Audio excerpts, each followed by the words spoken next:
into yet another episode of the Digital Dialogues powered by CXO Digital Pulse. When we speak about the world of digitization and everything that goes on in between, there's one aspect that we always refer to. It's the people aspect or the human aspect.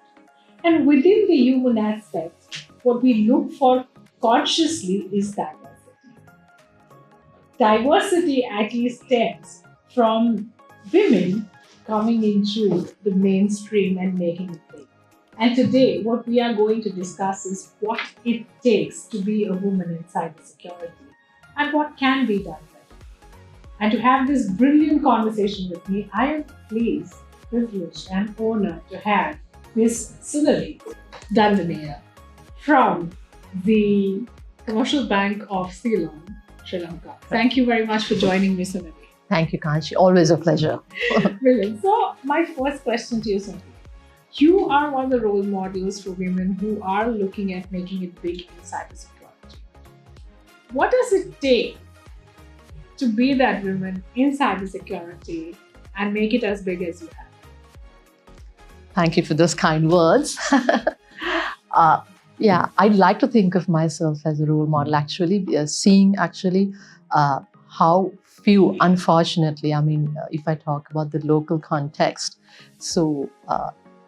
as much as it is a pride for me to say that I'm the only female CISO in the financial sector, that's not what we want. We want to see more women actually joining the sector. So what it takes, I think if I tell you my story briefly, I joined cybersecurity like maybe 15 years back. Mm-hmm. And when I did my degree, it was not even a subject. Cybersecurity was not even heard of. So I was in general IT. Then there was a point in time when the management realized, okay, we need to have IT security. I didn't know the first thing about it. But so the thing is, when you do it from the scratch, you learn a lot. You research a lot. Then from the basic building blocks, so we did the basic policies, then we moved on, we went on to get things like ISO. So all that was a great experience. So what I want to give the message is, if, of course, then along with that, you need to sort of definitely build yourself. Mm-hmm. Because sometimes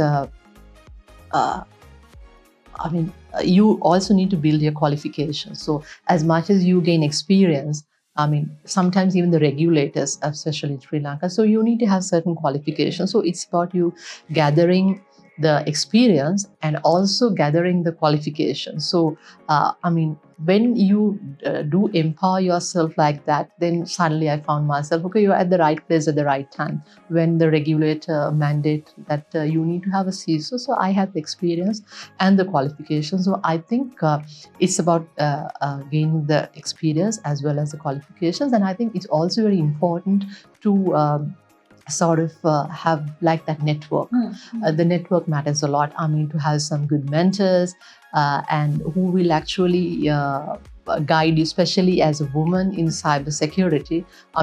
We have very few role models, but then it does not always have to be a woman. There are some very progressive men. Some of my bosses who have actually sort of directed me, who has been instrumental in me being in this position, had been men. So it's good, important to have a network, and it's also good to join these support groups like Women in Tech, She Leads, ISAC. They all have great initiatives. So you can learn from other women who have made it. Mm-hmm. So I think it's a combination of experience, education, and getting out of the comfort zone. So I think what we've seen is many who do IT. Generally they go for software engineering. This is not, cybersecurity is still not their sort of first choice. So, it's a very exciting field to be in.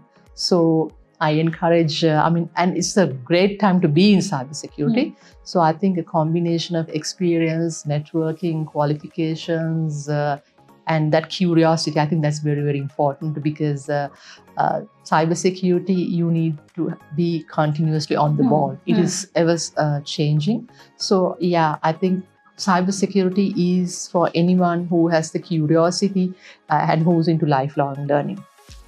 Brilliant and quite fascinating. And I totally, agree with you when you say that this is a great time to be in Absolutely. cybersecurity. It's the greatest of all times Correct. to be in cybersecurity. And mind you, If I may. being in security is the new sexy. So Yeah, totally.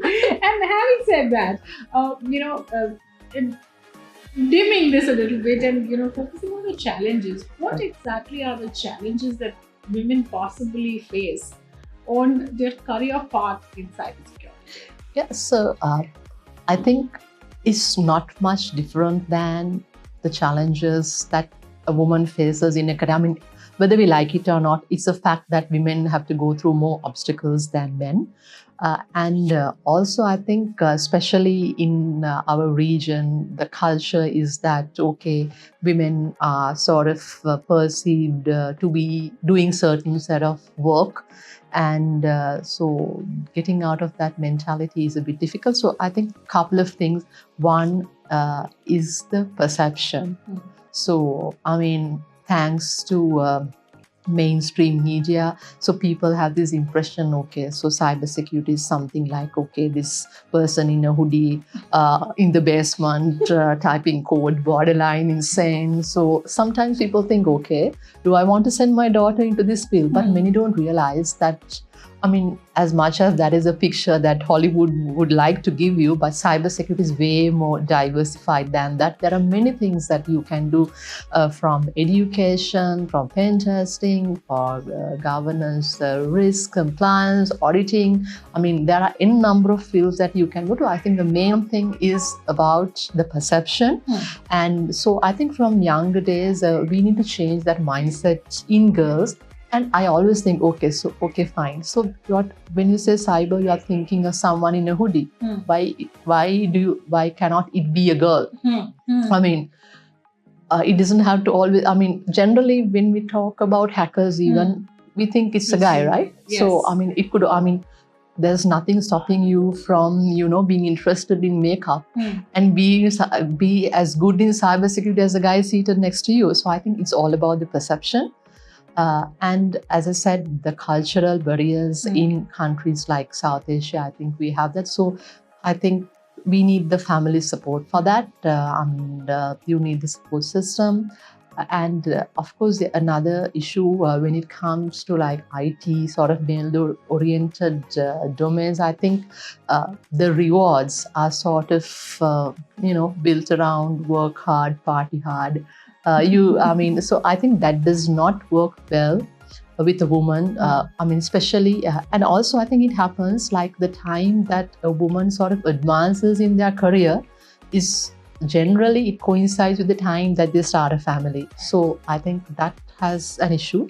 So I think the employers need to go for more flexi hours, give them those benefits. So I think, but still, as long as you put your mind to it, I think any woman can do it. I mean, there's nothing that women cannot do. As much as these challenges are there, I think we always make time for what we want. So I think if you make up your mind, yes, you can do it. Of course, it would be helpful if your employee is also accommodating. And of course, if you have a good support system, it helps. But either way, you can do it.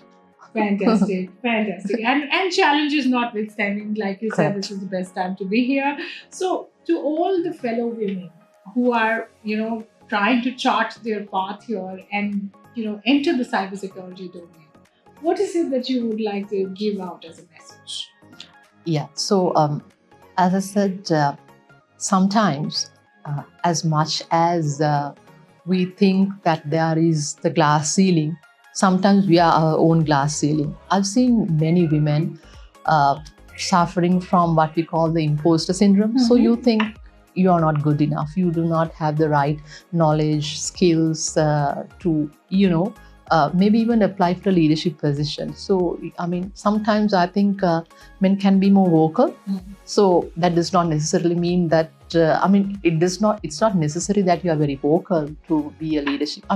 Men and women bringing different types of strengths and skills to the table. So I don't think it's even about men versus women, right? I mean, we have enough room for all of us in the cyberspace, because I think we are globally, we are short of about 3.5 to 4 million jobs. So I think women by nature, they are nurturing, they are protective. So this is what we do, right? Right. We protect. End of the day, when you secure cyberspace, you are securing people. So I think women have it in them instinctively. So I think it's just that you need to be confident. Of course, to be confident, I mean, you can't just be confident. Obviously, as I said earlier, you need to have the exposure, you need to have the right qualifications. But even when you have that, be confident. I mean, get out of your comfort zone, right? I mean, that's where most of us stop. I think after some point, you think that you are not good enough. No, you are good enough. But of course, given that you are backed by everything. So I want to tell everyone, like, don't be your own glass ceiling. Just shatter it. Sky is your limit. Brilliant, fascinating, and I'm saying that I loved every bit of this Same conversation. here. And this was so much from the heart. Thank you very much. Thank you very Sunari, much. for Thank you so doing much. This. Great. Brilliant. Cheers. Well, to all the women out there, if you're trying to make it big in cybersecurity, this is the greatest of all times. If you want to enter cybersecurity, the one thing that you need to do, just like Sunari said, is break your own glass ceiling. Do not think about the boundaries and the limitations, but think about what you can do and what is possible. Because everything in cybersecurity is mission possible. Well said. All right, so with that, we take leave for this episode and we look forward to seeing you at the next one. Thank you very much, everybody, for tuning in.